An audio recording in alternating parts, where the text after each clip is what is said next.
ये कहानी एक सिंगल फादर की जो अपने बच्चों से बहुत प्यार करता है, लेकिन उसके साथ कुछ ऐसा होता है जिसकी वजह से उसे गांव और अपने बच्चों को छोड़कर शहर जाना पड़ रहा होता है, सिर्फ और सिर्फ पैसे कमाने के लिए। दोस्तों, यकीन मानो ये मूवी अंत तक आपको रुला देगी और साथ ही में आपको बाप की अहमियत भी याद दिलाएगी। इसलिए इस वीडियो को अंत तक जरूर देखें। तो चलो शुरू करते हैं आपका आउट टाइम न लेते हुए। कहानी की शुरुआत में हमें एक प्यारा सा गांव दिखाया जाता है और बैकग्राउंड में हमें चीनी कहती है ऐसे छोटे छोटे गांव से लाखों लोग पैसे कमाने के लिए शहर जाते हैं, पता नहीं क्यों। इसके बाद वो हमें अपने आप से इंट्रोड्यूस कराती है, जैसे ये मैं हूँ चीनी और ये है मेरा भाई सत्या, और ये पूरी दुनिया में एक ही है जो मेरी बात को समझ सकता है क्योंकि मैं ऐसे बात करती हूँ। एप्पल दिखा तो। हाँ, चॉकलेट भी खाई। और ये है हमारा बेस्ट फ्रेंड भानु, और ये फुल ऑफ ज्ञान की दुकान है। और इसके बाद चीनी हमें अपने पापा से मिलाती है जिनका नाम प्रकाश होता है, जो बहुत भोले इंसान होते हैं। और इनकी बीवी के गुजरने के बाद ये अकेले ही अपने दोनों बच्चों की परवरिश की होती है और इसमें इनके माँ बाप ने इन्हें बहुत साथ दिया होता है। प्रकाश अपने माँ बाप से बहुत प्यार करता है, लेकिन उसकी माँ हमेशा उसे टोकती रहती है और उसे कहती है, देख तेरा छोटा भाई तेरे से ज्यादा पैसे कमा रहा है। दरअसल उसका छोटा भाई पैसे कमाने के लिए शहर गया होता है और वो वहाँ पर बहुत अच्छे पैसे कमाता है, जिसकी वजह से उसकी फैमिली भी रॉयल लाइफ गुजारती है। और यहाँ पर प्रकाश अपनी माँ से कहता है, सत्या एलईडी वाले शूज मांग रहा है तो हमें उसे दिलाने चाहिए, जो सुनकर वो साफ साफ मना कर देती है और आज उसके बॉस से परमिशन की बात करने को कहती है, जो सुनकर वो ठीक है कहता है और जाने लगता है। लेकिन हम देखते हैं उसके शूज फटे हुए होते हैं तो वो उस पर एक डोरी बांधता है। मतलब प्रकाश फाइनेंशियली बहुत कमजोर होता है और वो जो भी कर रहा होता है सिर्फ और सिर्फ अपने माँ बाप और बच्चों के लिए। और जब वो होटल जाता है तो देखता है उसके बॉस से उसका ड्राइवर बहस कर रहा होता है और उनसे वो कहता है, आप सिर्फ मुझे 18,000 रुपये दे रहे हैं, अगर आप मेरी सैलरी नहीं बढ़ाओगे तो मैं आपकी नौकरी छोड़कर शहर चला जाऊंगा जहाँ पर मुझे बहुत सैलरी मिलने वाली है। जो सुनकर प्रकाश हैरान होता है क्योंकि उसकी सैलरी उससे भी बहुत कम होती है और वो काम भी उससे ज्यादा करता है। और आज भी उसका बॉस उसे कहता है, आज होटल पर रोज मैडम आने वाली है तो तुम बाजार जाकर सामान ले आओ और होटल को अच्छी तरह से सजा दो। जो देखकर हमें साफ साफ पता चलता है इसके भोलेपन का सभी लोग बहुत फायदा उठाते हैं। और अब प्रकाश बाजार से सामान लेकर आता है और होटल को भी सजा देता है और वो अपने बॉस से कहता है वो रोज मैडम से बात करे और उसकी परमिशन करा दे। मगर उसका बॉस उसे कुछ कह पाता, रोज मैडम इन्हें बताती है, ये होटल पहले जैसा नहीं चल रहा, जिसकी वजह से हमें बहुत नुकसान हो रहा है, तो हमें ना चाहते हुए भी इस होटल को बंद करना पड़ रहा है। जो सुनकर सारे एम्प्लॉय भड़क जाते हैं और कहते हैं, अगर आप ऐसे अचानक होटल को बंद कर दोगी तो हम कहाँ जाएंगे। जो सुनकर प्रकाश सामने आता है और सभी से कहता है, ये सिर्फ अपना काम कर रही है, हमें हमारे मेहमानों से ऐसे बात नहीं करनी चाहिए। जो सुनकर सबके सब चुपचाप वहाँ से चले जाते हैं। और शाम में सत्या कहता है, स्कूल वाले पिकनिक ले जा रहे हैं तो क्या हम जा सकते हैं। जो सुनकर उनकी दादी भड़क जाती है और वो मना कर देती है। जो सुनकर प्रकाश कुछ नहीं कहता, लेकिन बाद में से अपनी माँ से बात करता है और बच्चों को पिकनिक पर भेजने कहता है।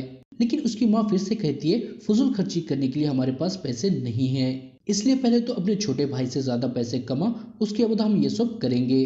और उससे कहती है, चादर जितनी बड़ी हो उतने ही पैर फैलाने चाहिए।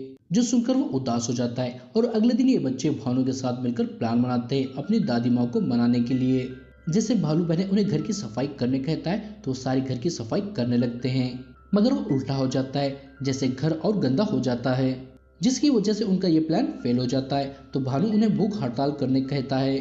तो ये दोनों बच्चे ऐसे ही करते हैं, लेकिन ज्यादा देर तक वो अपने आप को रोक नहीं पाते, तो अब उनका ये भी प्लान फेल हो जाता है। तो भानु उन्हें घर छोड़कर भागने की एक्टिंग करने कहता है। तो सत्या एक चिट्ठी लिखकर चीनी को लेकर भानु के घर आ जाता है, लेकिन हम देखते हैं दादी माँ उस चिट्ठी को एक कोरा कागज समझकर उसे चिराग जलाते हैं, जिसकी वजह से इन लोगों को कुछ भी पता नहीं चलता, तो इन्हें कोई भी ढूंढने के लिए भी नहीं निकलता, जिससे ये दोनों बहुत नाराज हो जाते हैं। लेकिन इन्हें कहाँ पता था उनके पापा की नौकरी चली गई है और वो हर जगह पर ट्राई कर रहे हैं नई नौकरी पाने के लिए, मगर उनके ज्यादा मासूम होने की वजह से उन्हें कोई भी काम नहीं देता। और एक बाबा भी उनकी मासूमियत का फायदा उठाकर उनसे 2,000 रुपये ले लेता है। और इसी बीच हम देखते हैं रोज मैडम कॉफी मंगाती है, लेकिन सभी उनसे बहुत गुस्सा होते हैं, तो कोई भी रेडी नहीं होता उनके पास कॉफी ले जाने के लिए। जो देखकर प्रकाश उनके लिए कॉफी ले जाता है और रोज मैडम को प्रकाश बहुत अच्छा लगता है, तो वो उसे अपने मुंबई वाले होटल में जॉब करने के लिए ऑफर करती है, मगर वो उन्हें मना कर देता है क्योंकि वो अपने माँ बाप और बच्चों को छोड़कर कहीं भी नहीं जाना चाहता था। और इधर ये बच्चे पिकनिक पर कैसे जाए उसका प्लान बना रहे होते हैं। और तभी उनके पास उनके चाचा का लड़का प्रिंस आता है और उनके पिकनिक न आने पर उन्हें चिल्लाने लगता है, जो देखकर समय को बहुत गुस्सा आता है तो वो उसे पीट देता है। तो प्रिंस सीधे अपनी माँ को लेकर उनके घर आता है और वो प्रकाश से कहती है प्रिंस पिकनिक पर जा रहा है और ये लोग नहीं जा रहे, इस जलन में उन्होंने प्रिंस को मारा है, ऐसे कोई करता है और मैं तो सोच रही थी इनके भी पैसे भर दूं। जो सुनकर प्रकाश को बहुत बुरा लगता है तो समय को प्रिंस से माफी मांगने को कहता है, लेकिन समय माफी मांगने से मना कर देता है। जो देखकर वो कहती है बिना माँ के बच्चे बाप की नहीं सुनते तो वो बड़े होकर मवाली बनते हैं। जो सुनकर प्रकाश को बहुत गुस्सा आता है तो वो समय को एक थप्पड़ मारता है और प्रिंस की माँ से माफी मांगता है। और वो प्रकाश से कहती है अगर आप कहते हैं तो मैं जमा कर देती हूँ बच्चों की पिकनिक की फीस। जो सुनकर वो मना कर देता है और यहाँ पर वो समझ जाता है पैसा बहुत इंपॉर्टेंट है और अपने बच्चों को एक अच्छा फ्यूचर देने के लिए उसे शहर जाना होगा पैसे कमाने के लिए। तो वो रोज मैडम को कॉल करता है और उनकी जॉब एक्सेप्ट कर लेता है, लेकिन वो अपने बच्चों से बिछड़ने के लिए बहुत दुखी भी होता है और अगली सुबह अपने बच्चों को पिकनिक जाने के लिए पैसे दे देता है। जो देखकर उसकी माँ कहती है ये क्या कर रहा है तू। तो वो उन्हें कहता है माँ आप हमेशा कहती थी जब तक मैं अपने छोटे भाई से ज्यादा पैसे नहीं कमा लेता मैं कुछ भी नहीं करूंगा, लेकिन अब मैं कमा रहा हूँ वो भी पूरे 35,000 रुपए, लेकिन इसलिए मुझे शहर जाना होगा 2 महीनों के बाद और अब मेरे बच्चों को मैं किसी भी चीज की कमी नहीं होने दूंगा।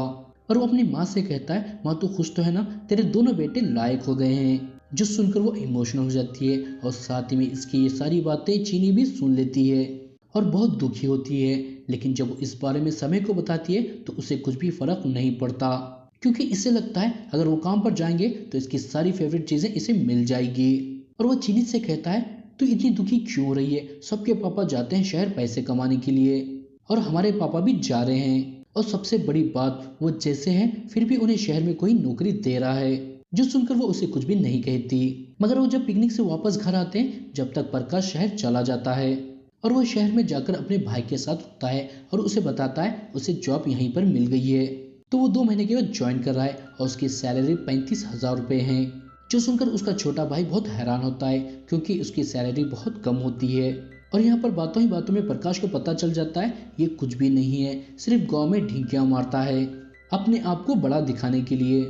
और इधर चीनी अपने पापा के जाने से बहुत दुखी होती है तो समय उसे मनाने के लिए आता है और उसे कहता है तू इतनी दुखी क्यों हो रही है, पापा ने पहली बार ऐसा कुछ काम किया है जो हम स्कूल में फख्र से बता सकते हैं।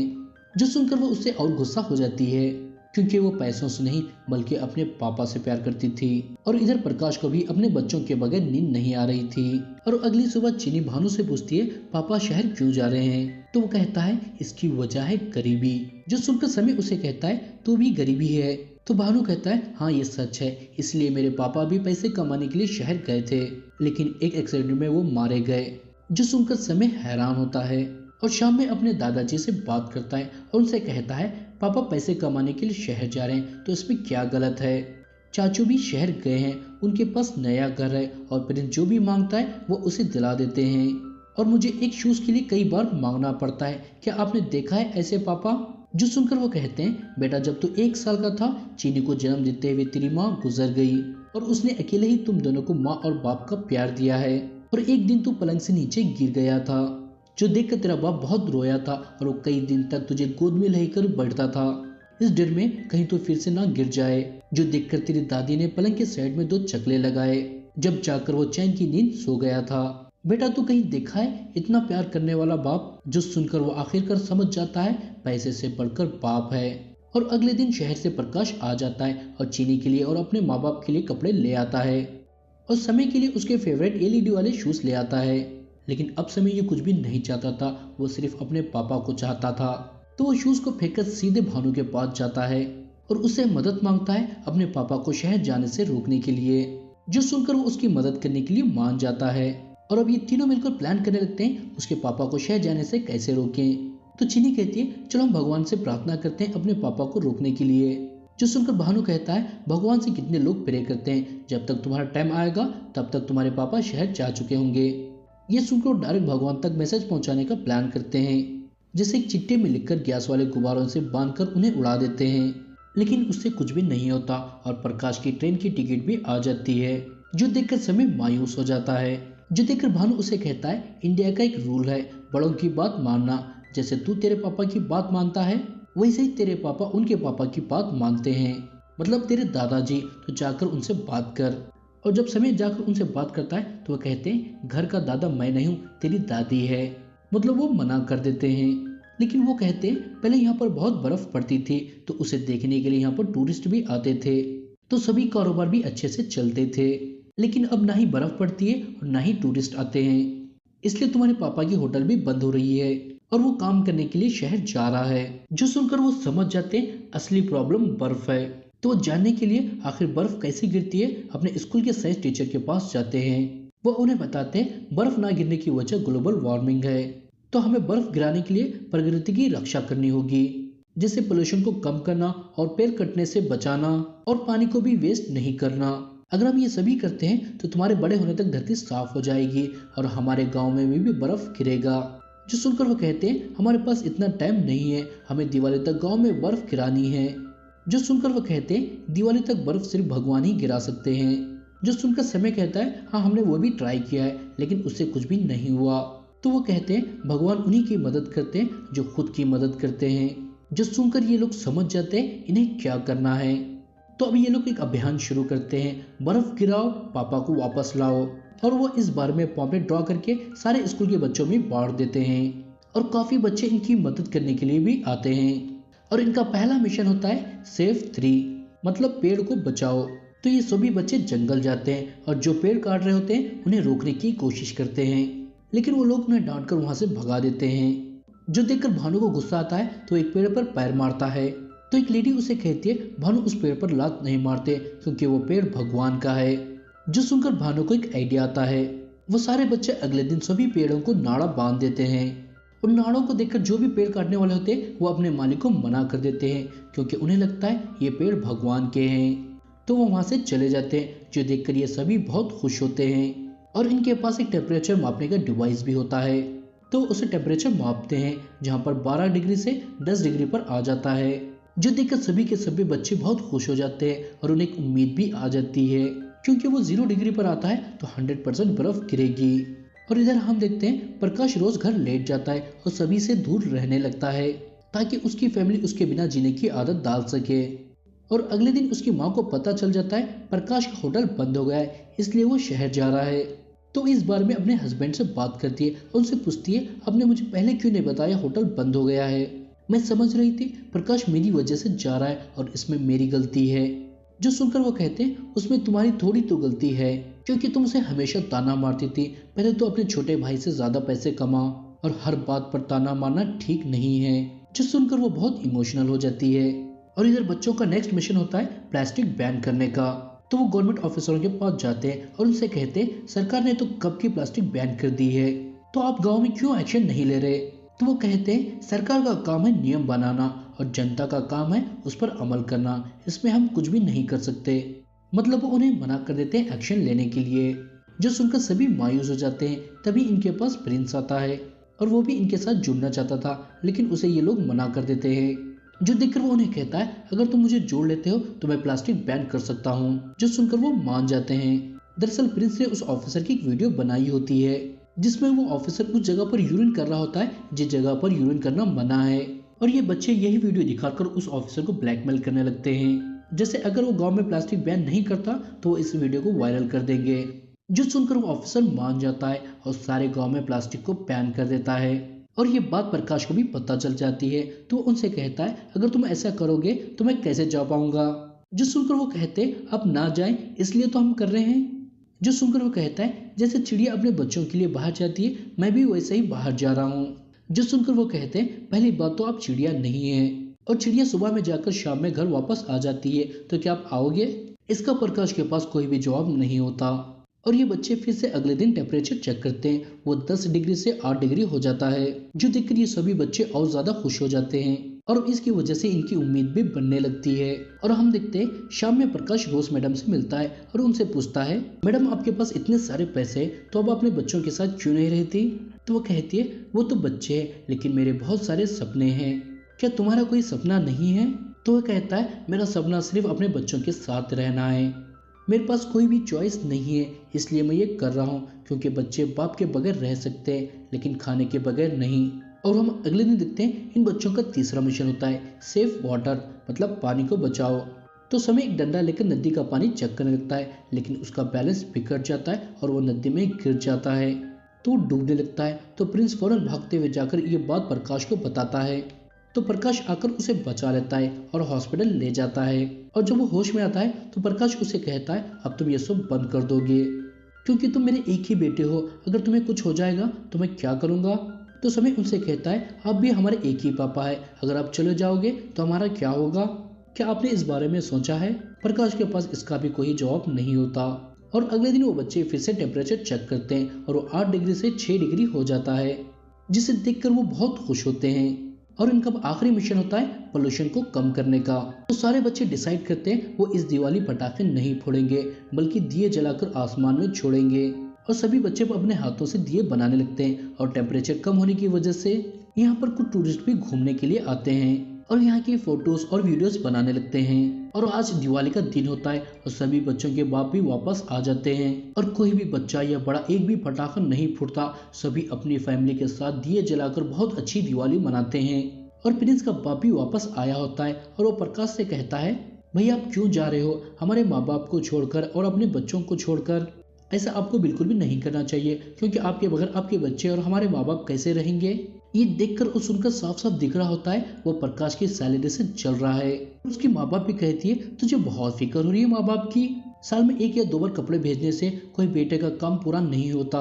ऐसे तो कोई माँ अपने बच्चों में कंपेयर नहीं करती, लेकिन जितना प्यार हमारे से प्रकाश करता है तो कभी भी नहीं कर पाएगा। और तुझे यकीन नहीं होता तो गाँव में किसी से भी पूछ ले, और गांव में तू किसी से भी पूछेगा बेटे तेरे जैसा चाहिए या प्रकाश जैसा, तो सभी लोग बोलेंगे प्रकाश जैसा। और इसे मैंने अपने पास इसलिए नहीं रखा कि ये दुनिया के काबिल नहीं है, बल्कि इसलिए रखा है दुनिया इसके काबिल नहीं है। और रही बात बच्चों की, वो जितना अकेला अपने बच्चों से प्यार करता है कोई माँ बाप मिलकर भी उतना नहीं कर सकते। इतना बोलकर वो यहाँ से जाने कहती है, जो सुनकर उसकी वाइफ उसे वहाँ से ले जाती है। और यहाँ पर उसकी माँ बहुत रोती है और सभी बच्चे आखिरी में गॉड से एक ही विश मांगते हैं उनके पापा लौटकर वापस आ जाए। लेकिन अगले दिन जब ये लोग टेम्परेचर चेक करते हैं तो 6 डिग्री से फिर से 8 डिग्री हो जाता है। और इन्हें पता चलता है टेम्परेचर इनकी वजह से नहीं, बल्कि पास में एक बहुत बड़ा तूफान आया था, उसकी वजह से वो कम हो रहा था। ये जानकर वो सभी बहुत दुखी होते हैं। और अब कल प्रकाश का जाने का दिन भी होता है तो वो अपनी तैयारी करने लगता है, जो देखकर चीनी उसे रोकने लगती है और रोने लगती है। उसके साथ साथ सभी लोग बहुत रोते हैं। और आखिरी रात प्रकाश अपने बच्चों के साथ सो जाता है और उनके उठने से पहले ही वो चला जाता है, क्योंकि वो जानता था अगर उठ जाते हैं तो उसे जाने नहीं देंगे। और ये बात सुबह में उठने के बाद उन्हें पता चलती है तो वो बहुत रोते हैं और भागते हुए स्टेशन की तरफ जाने लगते अपने पापा से मिलने के लिए। लेकिन वो छोटे से बच्चे कितनी दूर तक भाग सकते थे, वो थक हार एक जगह पर बैठ जाते हैं। लेकिन तभी उनकी दादी और दादू एक स्कूटर लेकर आते हैं और उसमें बिठाकर उन्हें स्टेशन ले जाने लगते हैं। और ये स्टेशन तक पहुंच जाते हैं, लेकिन जब तक ट्रेन निकल जाती है और प्रकाश जब अपना बैग खुलता है तो उसके अंदर समय ने उसके लिए नए शूज रखे होते हैं। दरअसल उसने अपने एलईडी वाले शूज बेचकर ये शूज खरीदे होते हैं, जो देखकर प्रकाश बहुत इमोशनल हो जाता है और ट्रेन रोककर वापस आ जाता है और अपने बच्चों से मिलता है और वो सभी गले लगकर बहुत रोते हैं। और वो तय करता है अब कभी भी अपने बच्चों को छोड़कर कहीं भी नहीं जाएगा। और यकीन मानो दोस्तों, कभी भी अच्छे लोगों के साथ बुरा नहीं होता, उनके साथ हमेशा अच्छा ही होता है। जैसे रोज मैडम प्रकाश को कॉल करती है और उसे बताती है गांव का होटल रीओपन किया जा रहा है और मैं तुम्हें वहां का मैनेजर बना रही हूँ, जो सुनकर सभी के सभी बहुत खुश होते हैं। दरअसल बच्चों ने दिवाली पर जो दिए बनाकर उड़ाए थे उनके कुछ टूरिस्ट फोटो और वीडियोस बना लेते हैं और सोशल मीडिया पर अपलोड करते हैं और वो वायरल हो जाते हैं। इस वजह से बहुत सारे टूरिस्ट यहाँ पर आने लगते हैं और इसी के साथ ये मूवी यहाँ पर खत्म हो जाती है। दोस्तों वीडियो खत्म करने से मैं आप सभी को कुछ कहना चाहता हूँ। दोस्तों आपके पास माँ बाप हैं तो आप बहुत लकी हो, क्योंकि जाकर उनसे पूछो जिनके पास माँ बाप नहीं है। दुनिया का सबसे बड़ा तोहफा माँ बाप है, इसलिए उनकी बहुत खिदमत करो। बस इस वीडियो में आपसे मैं इतना ही कहना चाहता हूँ। आपको वीडियो अच्छा लगता है तो वीडियो को लाइक करें और ऐसे ही वीडियो देखने के लिए और हमें सपोर्ट करने के लिए हमारे चैनल को ज़रूर सब्सक्राइब करें। तो अब मिलूंगा मैं आपको अगली वीडियो में, जब तक टाटा बाय बाय।